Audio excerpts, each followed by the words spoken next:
제25장. 아브라함이 후처를 맞이하였으니 그의 이름은 그두라라. 그가 시므란과 욕산과 무단과 미디안과 이스박과 수아를 낳고, 욕산은 스바와 드단을 낳았으며 드단의 자손은 아수르 족속과 르두시 족속과 르움미 족속이며, 미디안의 아들은 에바와 에벨과 하녹과 아비다와 엘다아이니 다 그두라의 자손이었더라. 아브라함이 이삭에게 자기의 모든 소유를 주었고 자기 서자들에게도 재산을 주어 자기 생전에 그들로 하여금 자기 아들 이삭을 떠나 동방 곧 동쪽 땅으로 가게 하였더라. 아브라함의 향년이 175세라. 그의 나이가 높고 늙어서 기운이 다하여 죽어 자기 열조에게로 돌아가매, 그의 아들들인 이삭과 이스마엘이 그를 마므레 앞 헷 족속 소할의 아들 에브론의 밭에 있는 막벨라 굴에 장사하였으니 이것은 아브라함이 헷 족속에게서 산 밭이라. 아브라함과 그의 아내 사라가 거기 장사되니라. 아브라함이 죽은 후에 하나님이 그의 아들 이삭에게 복을 주셨고, 이삭은 브엘라헤로이 근처에 거주하였더라. 사라의 여종 애굽인 하갈이 아브라함에게 낳은 아들 이스마엘의 족보는 이러하고, 이스마엘의 아들들의 이름은 그 이름과 그 세대대로 이와 같으니라. 이스마엘의 장자는 느바요시요, 그 다음은 게달과 앗브엘과 밉삼과 미스마와 두마와 마사와 하닷과 데마와 여둘과 나비스와 게드마니. 이들은 이스마엘의 아들들이요 그 촌과 부락대로 된 이름이며 그 족속대로는 12 지도자들이었더라. 이스마엘은 향년이 137세에 기운이 다하여 죽어 자기 백성에게로 돌아갔고, 그 자손들은 하윌라에서부터 아수르로 통하는 애굽 앞 술까지 이르러 그 모든 형제의 맞은편에 거주하였더라. 아브라함의 아들 이삭의 족보는 이러하니라. 아브라함이 이삭을 낳았고, 이삭은 40세에 리브가를 맞이하여 아내를 삼았으니, 리브가는 밧단 아람의 아람 족속 중 부두엘의 딸이요 아람 족속 중 라반의 누이였더라. 이삭이 그의 아내가 임신하지 못하므로 그를 위하여 여호와께 간구하매, 여호와께서 그의 간구를 들으셨으므로 그의 아내 리브가가 임신하였더니 그 아들들이 그의 태 속에서 서로 싸우는지라. 그가 이르되 이럴 경우에는 내가 어찌할꼬 하고 가서 여호와께 묻자온데, 여호와께서 그에게 이르시되 두 국민이 내 태중에 있구나. 두 민족이 내 복중에서부터 나누이리라.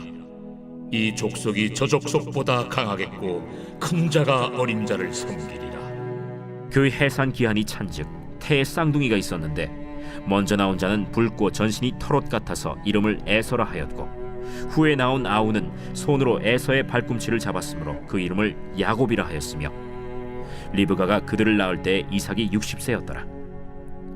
그 아이들이 장성함에 에서는 익숙한 사냥꾼이었으므로 들 사람이 되고, 야곱은 조용한 사람이었으므로 장막에 거주하니, 이삭은 에서가 사냥한 고기를 좋아하므로 그를 사랑하고, 리브가는 야곱을 사랑하였더라. 야곱이 죽을 쑤었더니 에서가 들에서 돌아와서 심히 피곤하여 야곱에게 이르되 내가 피곤하니 그 붉은 것을 내가 먹게 하라. 그러므로 에서의 별명은 에돔이더라. 야곱이 이르되 형의 장자의 명분을 오늘 내게 팔라. 내가 죽게 되었으니 이 장자의 명분이 내게 무엇이 유익하리요? 오늘 내게 맹세하라. 에서가 맹세하고 장자의 명분을 야곱에게 판지라. 야곱이 떡과 팥죽을 에서에게 주매 에서가 먹으며 마시고 일어나 갔으니, 에서가 장자의 명분을 가볍게 여김이었더라.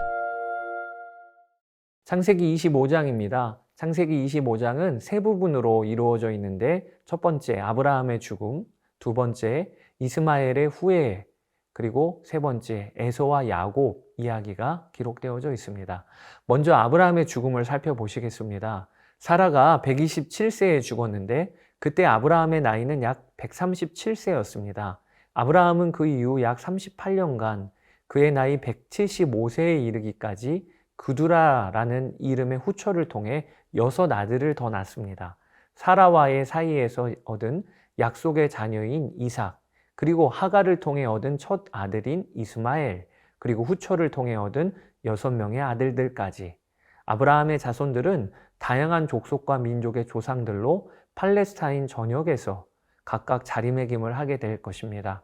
아브라함은 노년에 자신의 모든 소유를 이삭에게 줍니다. 그리고 6명의 서자들에게도 재산을 주어 이삭을 떠나 동쪽 땅으로 가게 합니다. 이렇게 한 것은 아버지의 유산을 갖고 자녀들끼리 다툼이 없도록 하기 위함도 있었겠지만 1차적으로는 신앙적인 이유와 연결되어 있다는 생각이 듭니다. 이삭에게서 난 자라야 내 씨라 부를 것이라 라는 하나님의 말씀을 아브라함이 믿은 것이죠. 아브라함은 175세에 죽습니다. 이에 그의 아들인 이삭과 이스마엘은 아버지를 헤브론의 막벨라굴에 장사합니다. 아브라함의 아내 사라가 묻혀 있는 곳이 막벨라굴이었지요. 75세에 하나님의 소명을 받은 아브라함, 그는 100년간 가나안이라는 땅에서 나그네로 살다가 하나님의 부르심을 받게 됩니다. 성경은 아브라함이 죽은 후 한 가지 이야기를 덧붙입니다. 그것이 하나님이 아브라함의 아들에게 복을 주셨다라는 것입니다. 아브라함이 죽은 후에 하나님이 그의 아들 이삭에게 복을 주셨고 11절에요. 아브라함의 죽음 기사 이후에 하나님은 이 11절 말씀을 의도적으로 덧붙이고 계신 거예요. 그의 아들에게 복을 주셨다. 이 말씀은 하나님이 아브라함과 맺으셨던 언약을 신실하게 이루어 가심이 변함이 없다는 것을 보여주는 말씀입니다. 사랑하는 여러분, 사람은 사그라져도 하나님은 약속하신 말씀에 여전히 신실하십니다. 그분은 약속하신 말씀을 끝까지 이루십니다. 그러니 우리가 말씀에 소망을 두며 살아야 하겠습니다. 베드로전서 1장 24절 25절 그러므로 모든 육체는 풀과 같고 그 모든 영광은 풀의 꽃과 같으니 풀은 마르고 꽃은 떨어지되 오직 주의 말씀은 세세토록 있도다. 아멘이죠. 자, 두 번째 부분입니다. 이스마엘의 후손에 대해 다루고 있어요. 아브라함이 하갈에게서 얻은 이스마엘, 그는 청소년 시기에 그의 어머니와 함께 집에서 쫓겨났지요. 하나님은 하갈과 이스마엘 문제로 고민하는 아브라함에게 그들을 내보내라 라고 하셨습니다. 그러나 이것은 하나님이 그들을 버리셨다는 의미는 아니었습니다. 성경에 보면 하나님은 이례적으로 하갈이라는 여종을 2차례나 만나십니다. 그리고 그녀가 광야에서 아들 이스마엘과 함께 울고 있을 때 그 소리를 들으셨지요. 여러분, 이삭은 선택하시고 나머지는 버리시는 하나님이 아니세요. 이삭을 택하시는 것은 오직 은혜로 말미암는 구원 역사를 드러내시기 위한 하나님의 계획에서 온 것이지 결코 이삭 자체가 특별한 것은 아님을 알아야 합니다. 오히려 하나님은 이삭을 택하시는 중에도 하갈과 이스마엘이라는 소외되고 연약한 자를 향한 사랑을 잊지 않으심을 말씀을 통해 우리는 보게 됩니다. 하나님은 이전에 이스마엘이 큰 민족을 이루는 자가 되도록 세우시겠다고 약속하셨습니다. 그리고 오늘 본문에서 우리는 그 약속이 그대로 이루어져 가고 있음을 보게 됩니다. 이스마엘은 12명의 아들을 낳아요. 그리고 그 12명의 아들들이 각각의 12족속의 조상들이 됩니다. 이것은 훗날 야곱의 12아들을 통해 12지파가 일어나는 것과 비교되는 것이라 볼 수도 있겠습니다. 자, 이제는 마지막 세 번째 부분입니다. 에서와 야곱 이야기가 다루어지고 있어요. 이삭은 40세에 리브가를 아내로 맞고 60세에 그녀를 통해 쌍둥이 형제를 낳습니다. 쌍둥이가 리브가의 뱃속에 있을 때 그들은 태 속에서부터도 심하게 다툽니다. 22절에 태 속에서 서로 싸우는지라 라는 말씀은 티격태격 발길질한 정도의 싸움이 아니고 격한 다툼이라는 의미가 있어요. 쌍둥이를 임신한 것이 여인에게 얼마나 힘든 일입니까? 더욱이 태중에 있는 아이들이 보통 싸우는 경우가 아니니까 리브가는 이 일을 놓고 기도합니다. 그리고 하나님은 리브가에게 응답을 하십니다. 두 국민이 내 태중에 있구나. 두 민족이 내 복중에서부터 나누이리라. 이 족속이 저 족속보다 강하겠고 큰 자가 어린 자를 섬기리라. 하나님은 태중에 있는 아이들이 두 민족으로 나뉠 것이며 큰 자가 작은 자를 섬길 것이라 말씀하십니다.